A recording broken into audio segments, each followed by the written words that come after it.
2021년 2월, 1년 전이죠. 외국의 어떤 유명한 설문기관에서 전 세계 17개 나라를 대상으로 당신은 삶의 의미를 어디에서 찾는가 질문을 했습니다. 응답자들이 첫째로 손꼽은 것은 가족이 38%였습니다. 삶의 의미를 가족에서 찾는다 하는 사람들이 38%나 되었다 하는 겁니다. 그 다음에 직업이 25%, 내가 일하는 것에서 삶의 의미를 찾는다. 그리고 물질적인 풍요, 난 물질적으로 여유를 얻는 데서 삶의 의미를 찾는다. 19%였습니다. 그런데 이제 전체적인 통계 결과고 우리나라 사람들은 유일하게 물질적인 풍요를 삶의 가장 큰 의미로 꼽았습니다. 그 다음이 건강이고 그 다음이 가족이었습니다. 이제 살아보니까 지금 이 시점에서 가족보다 물질이 더 중요하더라. 이런 어떤 가치관이 반영된 결과입니다. 더욱 특이한 게 있었는데, 삶에서 중요한 의미가 뭐냐? 대답은 한 가지만 아니라 두 가지, 세 가지도 할 수 있었습니다. 나는 삶에서 중요한 것은 가족, 물질, 직업에서 산다 이렇게 대답할 수도 있었는데 우리나라 사람들만 한 가지만 꼽았다는 거예요. 삶에 제일 중요한 게 뭐냐? 다시 생각해봐도 한 가지밖에 없더라. 물질적인 여유. 사실 우리가 현실이 그래서가 아니라 어쩌면은 가장 필요로 하는 거 아니겠습니까? 가장 필요로 하는 것이 자기 삶의 의미가 될 수 있는 것이죠. 아마 이 시대를 사는 사람들은 어떤 물질적인 여유를 가장 필요로 하지 않는가 이런 생각을 합니다. 근데 또 한 가지 재미있는 사실이 있었는데, 그럼 종교는 몇이냐? 내가 삶에서 중요하게 생각하는 순서 중에 신앙은 몇이냐 했을 때 5위를 차지했습니다. 순서대로 보면은 가족, 직업, 그 다음에 물질, 건강, 신앙 이렇게 되는 거죠. 그 중에서 어느 나라 사람들이 비율이 제일 높았냐 하면은 미국 사람들이 종교가 가장 중요한 의미다 하는 사람들이 15%, 미국 사람들 중에 15% 가장 비율이 높았고, 그 다음에 뉴질랜드 사람들이 5%, 우리 한 10% 차이가 납니다. 1위하고 2위하고. 그럼 우리나라는 몇 퍼센트냐? 1%밖에 안 됐습니다. 근데 여기서 말하는 종교는 기독교만을 가리키는 게 아닙니다. 이게 불교, 이슬람교, 또는 다른 많은 기타 종교들이 포함되죠. 그렇게 본다면 그럼 우리나라 사람들 가운데 내 종교가 삶에서 가장 중요하다고 생각하는 기독교인들은 1%도 안 된다는 거예요. 100명 중에 1명도 안 된다는 거예요. 혹시 우리 가운데 이 설문조사에 응답한 분이 있었습니까? 저도 참여를 못했습니다. 아마 우리 가운데 있으면 좀 달랐을 것 같다는 생각이 듭니다만 가족보다, 물질보다, 건강보다 신앙이 더 소중하다고 할 수 있으면 얼마나 좋았을까 이 생각이 듭니다만은, 근데 거꾸로 생각해 볼 필요가 있습니다. 다른 측면에서 생각해 보면은 신앙생활은 뭐냐 하면은 우리들이 정말 필요로 하는 것, 소중하게 생각하고 중요하게 생각하는 것을 가장 밑받침해주는 주춧돌이라는 겁니다. 신앙생활은. 그래서 그 자체에 어떤 의미가 있다는 것보다도 신앙생활은 다분히 목적을 가질 수밖에 없습니다. 가족을 위해서, 하는 일을 위해서, 또는 어떤 물질적인 여유를 누리는 삶을 위해서, 건강을 위해서 신앙생활은 도구의 역할을 할 수밖에 없다는 겁니다. 그래서 오히려 신앙생활은 우리가 중요하게 생각하는 것들을 유지하는데 가장 필요한 우선순위라는 겁니다. 이렇게 생각하시면 좋겠습니다. 신앙생활이 우리 삶에서 큰 의미가 없다는 것이 아니라 오히려 우리가 중요하게 여기는 다른 것들을 유지하는데 가장 필요한 것이 신앙생활이다. 그래서 신앙생활은 우리의 삶을 소중하게 받아들이고 완성해 나가는데 아주 필요한 도구라는 것을 잊지 않는 우리 성도님들이 되셨으면 좋겠습니다. 그래서 오늘 함께 읽은 본문에서 바울은 자신을 부르신 이가 하나님이시라고 말씀하고 있습니다. 곧 바울의 삶에서 가장 중요한 의미는 뭐냐 하면 하나님이 나를 부르셨다는 것, 하나님이 부르신 사명이라고 말하는 것입니다. 바울이 이 놀라운 깨달음을 가지기 전까지 어떤 삶을 살아왔는지 함께 알아볼 필요가 있습니다. 바울은 예수님을 믿기 전에도 신실한 사람이었습니다. 그는 유대교에 신실했습니다. 스스로 말하기를 나는 어떤 사람들보다도 열심히 유대교를 믿었다고, 조상들에게 전해받은 유대교적인 가르침을 지키는데 누구보다도 앞장섰다고 고백을 합니다. 하지만 그때의 바울은 지금의 바울과는 전혀 다른 사람이었습니다. 그때의 바울은 그 열심을 가지고 교회를 핍박하는 일에 앞장섰던 사람이기 때문입니다. 바울은 하나님께서 자신을 부르신 사명, 자기 삶의 가장 소중한 의미를 발견하지 못했을 때는 잘못된 열심을 따라 살 수밖에 없었습니다. 우리가 다른 열심히 하는 일들 있잖아요. 근데 그 열심이 왜곡되어서 잘못된 열심으로 살 수밖에 없었다는 겁니다.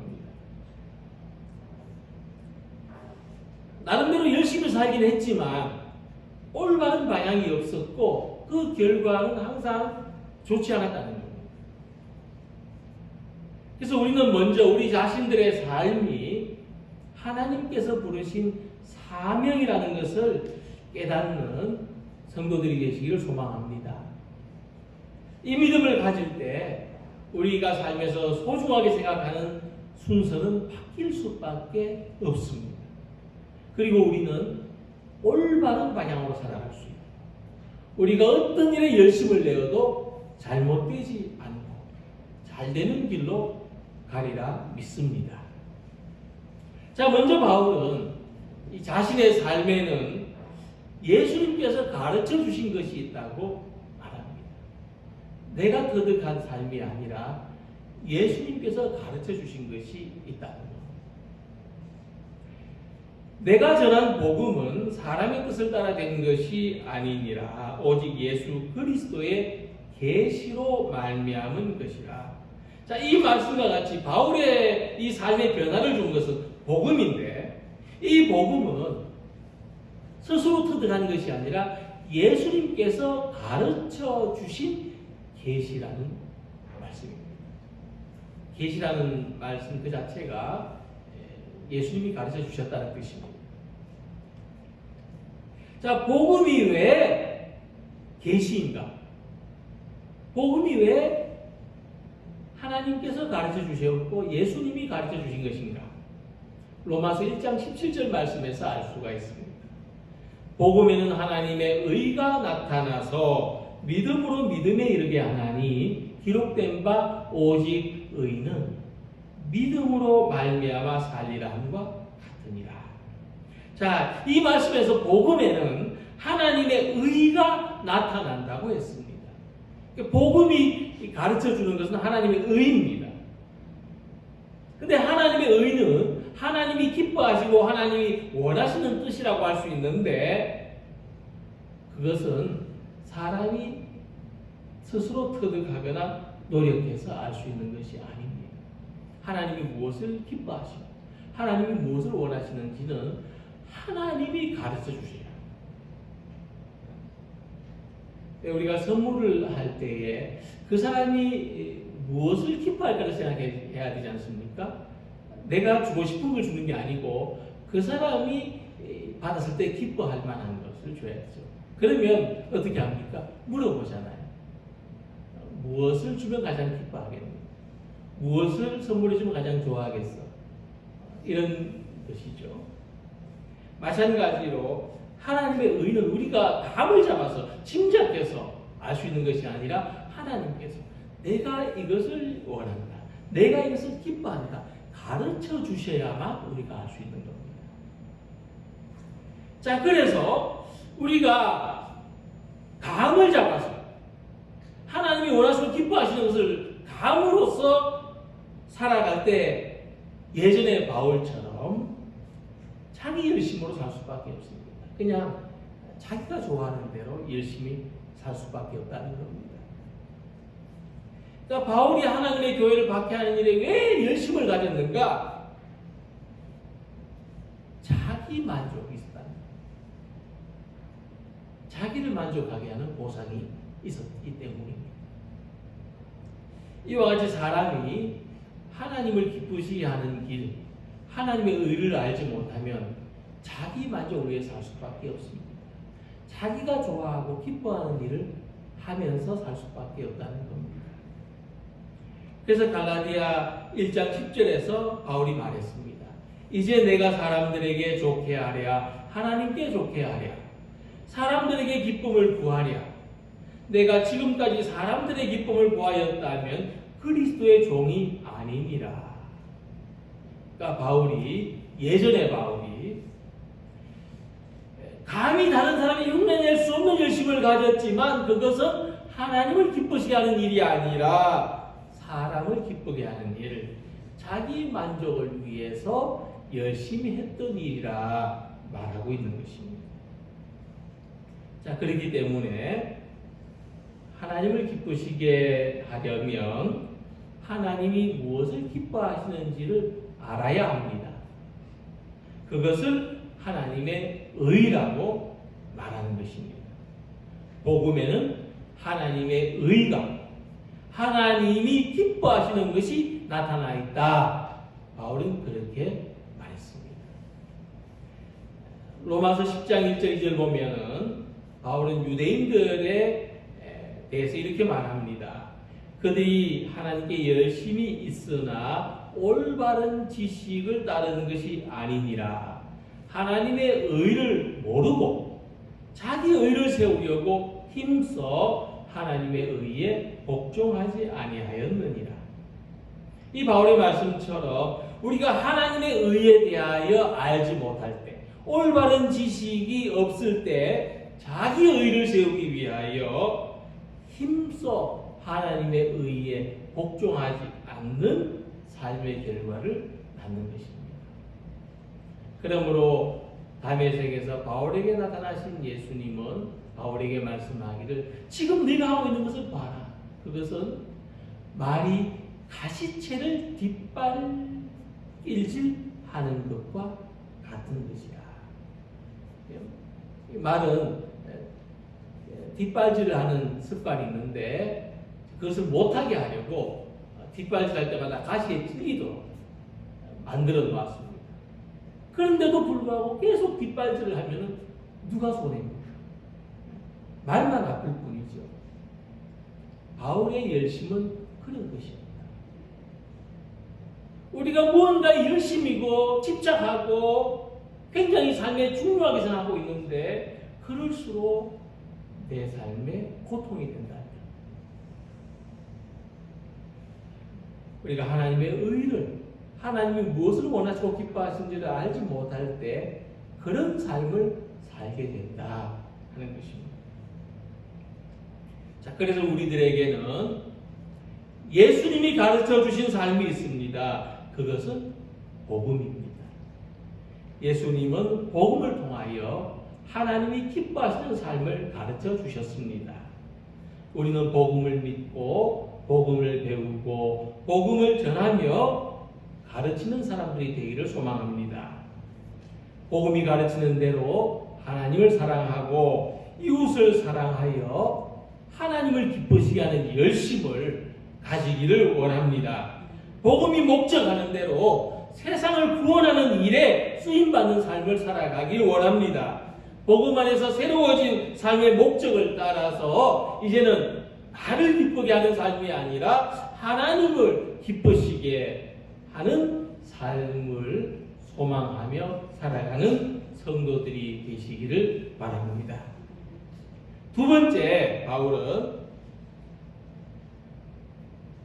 이 자신의 삶은 복음을 위해서 부름을 받은 것이라고 말합니다. 함께 읽으신 말씀 15절 16절에서 내 어머니의 태로부터 나를 택정하시고 그의 은혜로 나를 부르시니가 그의 아들을 이방에 전하기 위하여 그를 내 속에 나타내시기를 기뻐하셨다고 했습니다.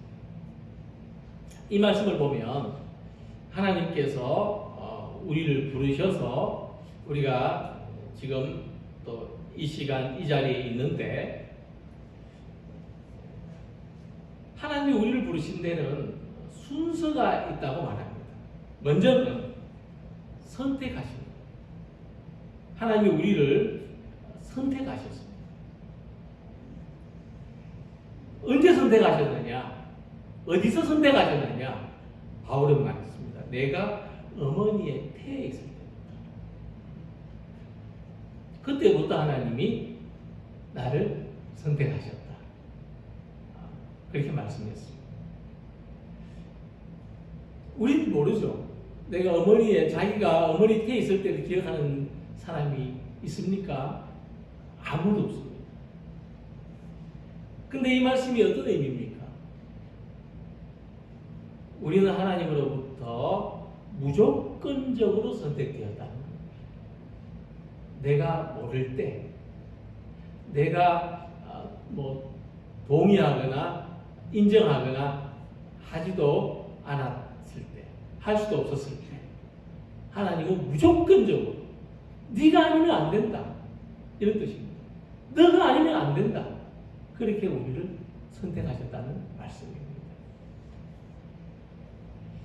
하나님이 우리를 선택하실 때 내가 너를 선택하려고 하는데 그래서 2022년 2월 13일 날 이 자리에 있게 하고 싶은데 내가 너를 선택해도 되겠니?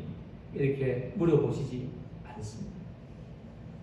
우리의 의사와 관계없이 우리의 뜻을 초월해서 내가 여기 있을 거라고 뜻하지도 않았지만은 초월해서 우리를 선택하셨다 하는 말씀입니다. 근데 만약 하나님께서 우리한테 뜻을 물어보고 선택을 하셨다면 예스 할 사람이 얼마나 되었겠습니까?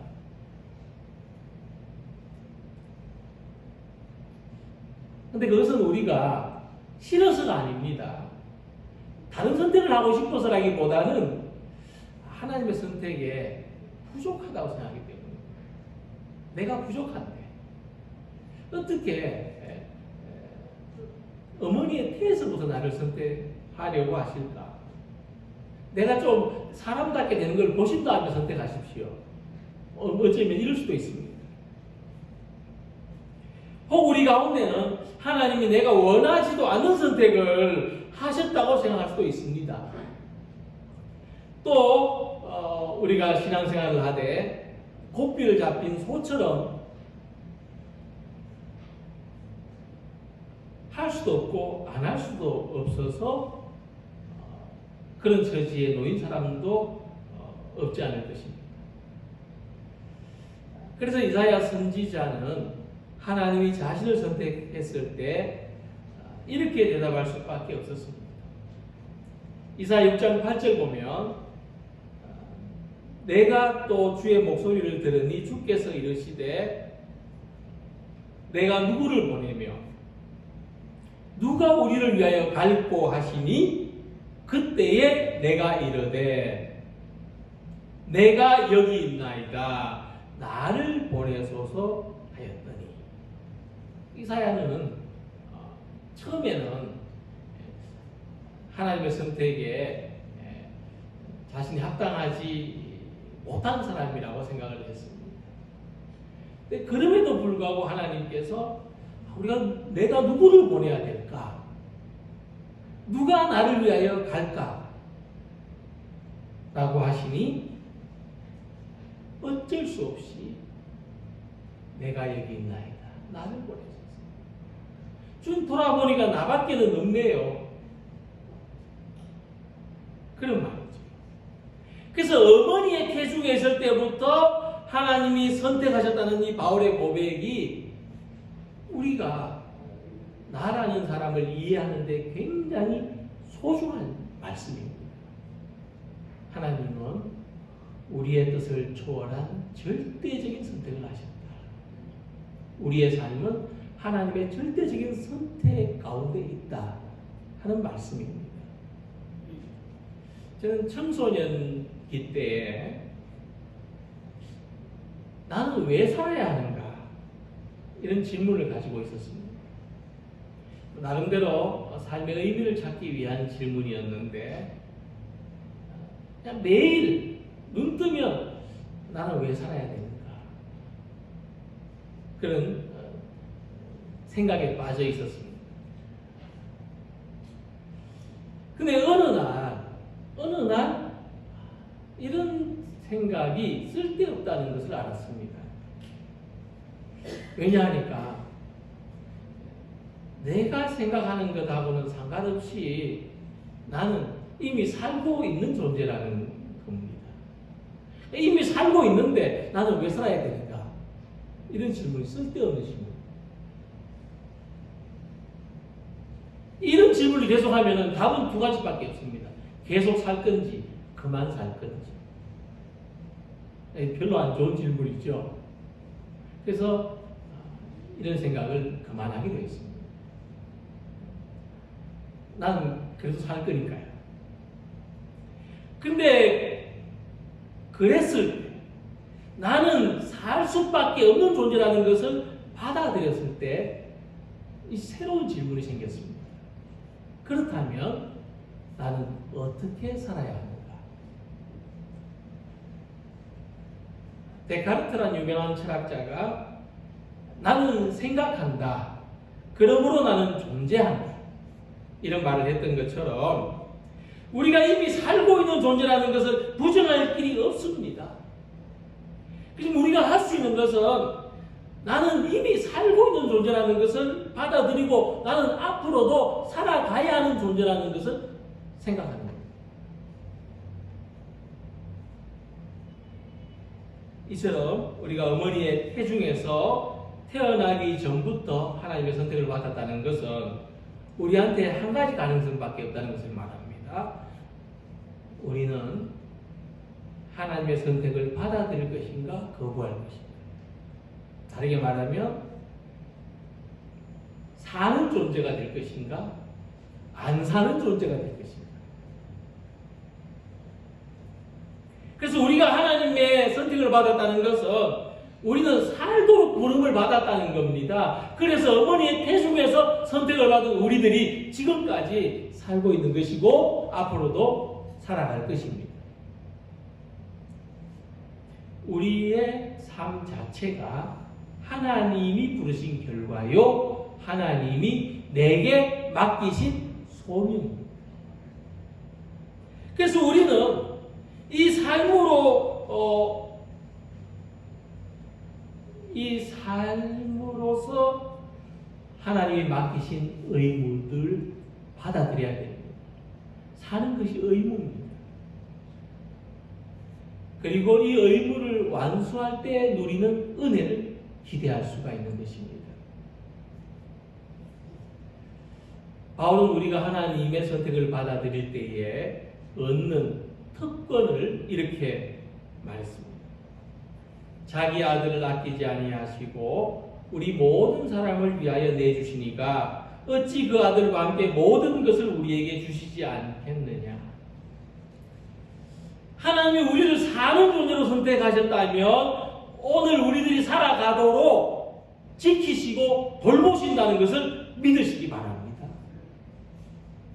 하나님이 내가 사는 것을 원하시고 기뻐하신다면 하나님은 나의 삶을 책임져 주시는 것을 믿으시기 바랍니다.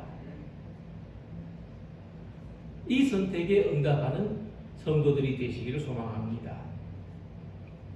비록 우리들이 예수님과 복음을 위하여 살아가기에 부족하고 자신이 없지만 아들을 주신 하나님께서 우리가 살아가는데 모든 필요한 것까지 함께 주신다는 것을 믿고 오늘도 이 믿음으로 살아가기를 하나님의 소명으로 받아들이는 성도들이 되시기를 소망합니다. 바울은 하나님께서 왜 자신을 선택하셨는지 결론으로 이야기를 합니다. 나로 말미암아 하나님께 영광을 돌리니라. 바울은 하나님이 우리를 선택하신 목적은 영광을 받으시기 위해서, 나로 말미암아 영광을 받으시기 위해서라고 합니다. 특히 바울은 이전에 어떤 삶을 살았던 사람인지 잘 알고 있습니다. 그는 하나님의 교회를 박해하던 사람이었습니다. 이런 그가 정반대로 복음을 전하는 사람이 된 것은 어느 누구도 받아들이기 어려운 모습이라는 것을 알고 있었습니다.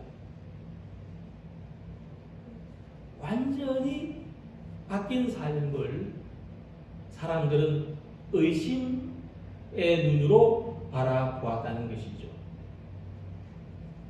그럼에도 불구하고 바울은 사람들이 나를 어떻게 볼까? 그것이 아니라 하나님이 이렇게 살도록 나를 선택하셨다고 받아들인 것은 하나님이 나로 말미암아 영광을 받으려고 하신다는 결론을 얻었기 때문입니다. 그는 자기가 사람들에게 어떻게 보이는 것이 중요한 것이 아니라 하나님이 나로 말미암아 영광을 받으신다는 것을 더 중요하게 보았다는 것입니다. 그래서 우리가 우리의 삶에 대해서 가져야 되는 아주 중요한 확신들이 있습니다.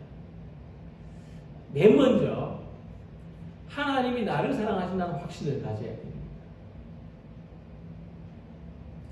두 번째, 하나님이 복음을 위해서 나를 선택하시고 부르셨다는 확신을 가져야 돼요. 이것이 제가 지난 2주간 동안 말씀드린 요지입니다. 그리고 세 번째, 하나님이 나로 말미암아 영광 받기를 원하신다는 확신입니다. 이것이 오늘 중요한 주제입니다. 물론 하나님은 흠이 없고 언제나 하나님께 충실한 사람들을 통해서 영광을 받으십니다. 그러나 하나님은 흠이 많고 또 충성스럽지 않은 사람, 늘 충성스러운 것이 아니라 가끔은 충성스럽지 않은 사람들로부터도 영광을 받으시는 것입니다. 특히 흠이 많고 충성되지 못한 삶을 살아온 사람들이 하나님의 영광을 위하여 살아가는 것을 하나님은 더 크게 기뻐하십니다. 바울과 같이 자신을 통해서 하나님이 영광 받으시기를 기뻐하신다는 확신을 가진 사람은 삶의 방향이 새로워집니다. 바울은 이렇게 말했습니다. 또 나보다 먼저 사도된 자들을 만나려고 예루살렘으로 가지 아니하고 아라비아로 갔다가 다시 다메섹으로 돌아가노라. 이 말씀에서 눈여겨야 될 부분은 다시 다메섹으로 돌아갔다는 내용입니다. 처음에 바울은 믿는 사람들을 박해하기 위해서 다메섹으로 갔습니다. 다메섹으로 가던 길에서 부활하신 예수님을 만나는 체험을 합니다. 그리고 바울은 다시 다메섹으로 갑니다. 이제 다메섹으로 가는 목적이 달라졌다는 것을 말합니다. 교회를 박해하기 위해서가 아니라 예수님의 사랑을 전하기 위해서 다메섹으로 가게 되었다는 것입니다. 바울처럼 하나님께서 나의 삶을 선택하셨다, 나를 어머니의 태중에서부터 선택하셨다는 것을 알지 못했을 때 우리가 가진 삶의 목적은 나를 위한 것이었습니다. 무엇을 하든지 어떤 사람을 만나든지 어떤 기대를 가지든지 나를 위한 것이었습니다. 그때 우리는 거미처럼 그물을 쳐놓고 내가 바라는 그 무엇이든지 걸려들기를 바라는 그런 삶을 살 수밖에 없었습니다.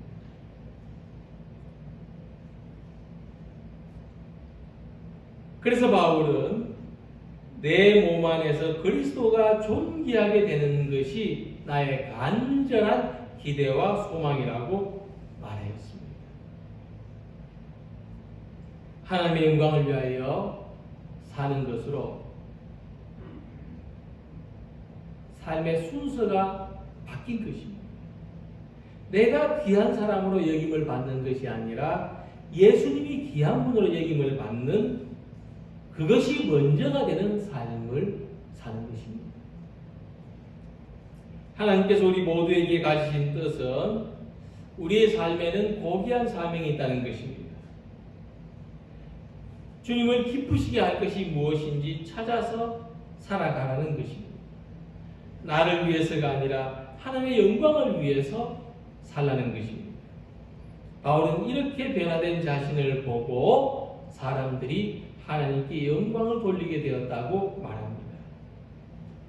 지금까지의 삶이 나를 위한 것이었다면 이제부터는 하나님의 영광을 위한 삶이 되셔서 우리의 삶이 내가 사는 것이 그 자체로 하나님이 부르신 소명이 되고 하나님의 영광이 되어 살아가는 우리 모두가 되시기를 주님의 이름으로 기원합니다.